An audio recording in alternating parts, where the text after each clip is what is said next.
We are sharing an exchange from First Coast Connect regarding the proposed Homestead Exemption Referendum and a question posed to Mayor Donna Deegan by a caller.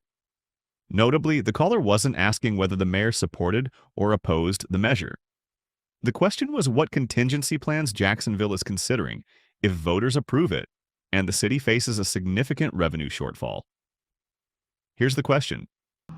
Yes, good morning. Good morning. On the subject pertaining to the taxes, and I want you to know I am a supporter, even though we differ in this particular view. Thank you. So I understand that the city does heavily rely on those taxes to fund roads and things like that.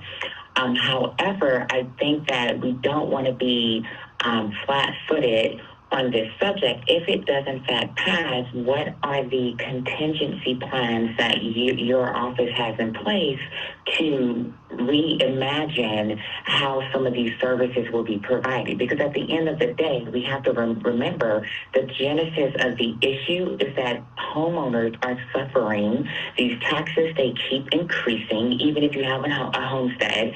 And so those pain points are very valid concerns. And if you look at it from a different lens, not everyone is necessarily happy with how these taxes are being allocated anyway. For crying out loud, you're about to build $1 billion jail, right? Before we get to the response from the mayor, we'd like to reiterate that the caller wasn't asking about politics. The caller was asking about preparedness.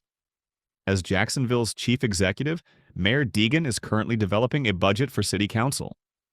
If the proposed amendment could substantially reduce city revenues, many residents would reasonably expect multiple budget scenarios and contingency plans to already be under consideration. This question also touches on a criticism some voters have raised about the mayor's leadership style, that the administration has been effective at launching initiatives and spending programs but less effective when confronted with unexpected challenges requiring rapid decision-making and contingency planning. Similar concerns surfaced during hurricane recovery efforts when residents questioned debris removal timelines and whether all available emergency authorities, such as Governor DeSantis' executive order allowing local governments to keep disposal sites open 24 hours a day, were being fully utilized. Rather than outlining any specific preparations, the mayor largely focused on arguing against the referendum itself. Whether you support or oppose the amendment, the caller's question was straightforward. What is Jacksonville's plan if voters approve it? As the caller noted, city leaders are simultaneously discussing major future obligations, including a proposed 500-acre jail complex expected to cost more than $1 billion and not currently included in the city's adopted budget. If a significant reduction in property tax revenue is a realistic possibility, residents may reasonably wonder what contingency plans are already on the table. Here is the mayor's response, and thank you to First Coast Connect for providing the forum for the mayor to address caller questions. Listen, this is what I have said repeatedly. From the moment that I came into this office, I have been focused on affordability. But what has happened right now is you have a situation, and you look at the polling, and people say which percentage-wise, property insurance has been a much bigger hit on people than property taxes. And yet the state hasn't wanted to deal with that. They don't want to deal with the insurance companies. You have a situation now where we're at war, and so gas prices have gone up. So there's more pressure on the economy. So what does the state do? In 24 hours, they decide to pass a complete overhaul of how city governments are funded, and they kick the can down the road to the cities with absolutely no plan for replenishing that money, aside from, oh, you could come to us and ask for more if you want to. That is not a plan. That is a political move.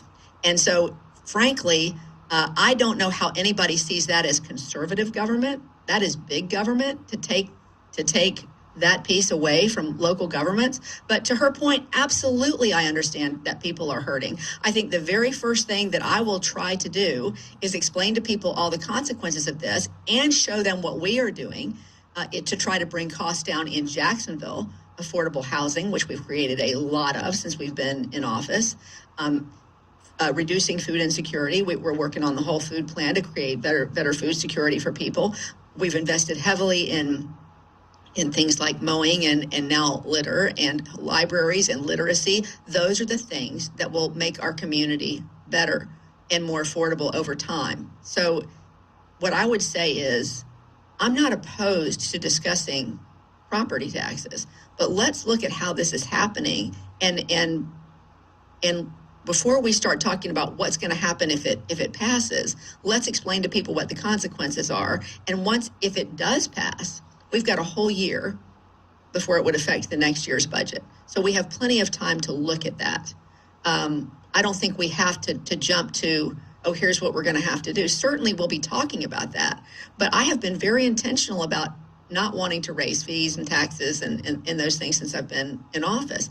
And that's the first thing people jump to. Well, I would want to look and see what are the options out there. But right now, what I want people to understand is there are other ways in which we can deal with affordability, and we don't have to kick the absolute table out from underneath local government. What are you doing, though, in terms of modifying the budget that you're going to submit to this council? Because they have said, we want a lean budget. We want a budget that very much looks ahead at what the impact would be.